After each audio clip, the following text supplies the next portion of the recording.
Olá pessoal, no último vídeo eu comentei que se tudo desse certo, eu ia participar do concurso que a Design estava fazendo no Instagram e ia filmar o progresso para compartilhar aqui com vocês. O vídeo de hoje é essa ilustração que eu fiz para o desafio da Design, que tinha como tema cores quentes. Eu usei marcadores, lápis de cor e um pouquinho de aquarela metálica na cor cobre para fazer a ilustração de hoje. De certa forma, esse desenho também é um Draw This Again Challenge, porque ele é baseado num desenho que eu fiz em setembro de 2017. Eu não me lembro se em 2017 eu usei alguma referência para a pose, eu só lembro de fazer o design desse vestido inspirado nas asas de uma borboleta monarca. Agora, em 2020, eu posso te assegurar que usei referência, que eu vou colocar na tela para vocês, e como eu usei como referência da pose a foto de uma fotógrafa e modelo do Instagram, eu vou colocar também um link para a conta dela na descrição do vídeo. Eu comecei o desenho transferindo o meu esboço para o papel final com um lápis Cool Erase da Prismacolor, que é basicamente um lápis de cor apagável. Muitas pessoas que trabalham com marcadores gostam dessa opção, porque o lápis grafite tradicional tende a borrar, sujando a cor do marcador e deixando a cor da pintura mais acinzentada e menos vibrante. Ou o lápis o grafite do lápis fica preso debaixo da camada do marcador, o que faz com que ele fique permanente.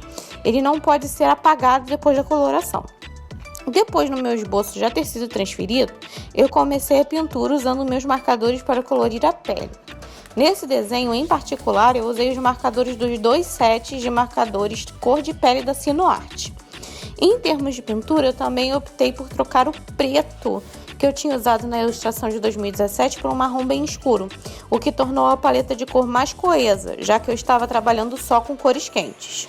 Depois de já ter feito a parte do marcador, eu comecei a usar o lápis de cor, não só para fazer as linhas do meu desenho, mas para incluir detalhes como textura e variação de cor no cabelo e na saia, bem como fortalecer algumas sombras.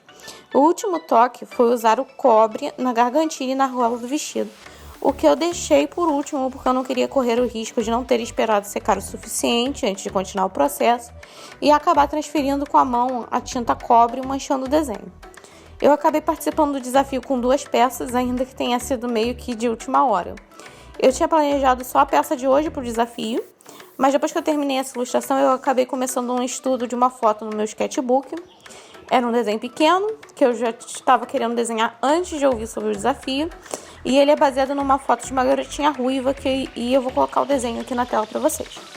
Eu comecei ele mais como uma forma de desestressar no final de uma noite, e só quando eu terminei o rosto e o cabelo que eu me toquei que ele estava dentro do tema do desafio. Eu acabei mudando a cor da roupa dela, que era lilás na referência, por laranja no meu desenho, para manter no tema e compartilhando como parte do desafio, mas porque a página do design estava compartilhando algumas artes do desafio e vai que eu dava sorte, né? Eles acabavam compartilhando o meu desenho. Enfim, me diga se vocês gostaram dessa nova versão do desenho de 2017 e se vocês participaram do desafio da Design. Eu espero que vocês tenham gostado do desafio de hoje. Vejo vocês na próxima. Tchau, tchau!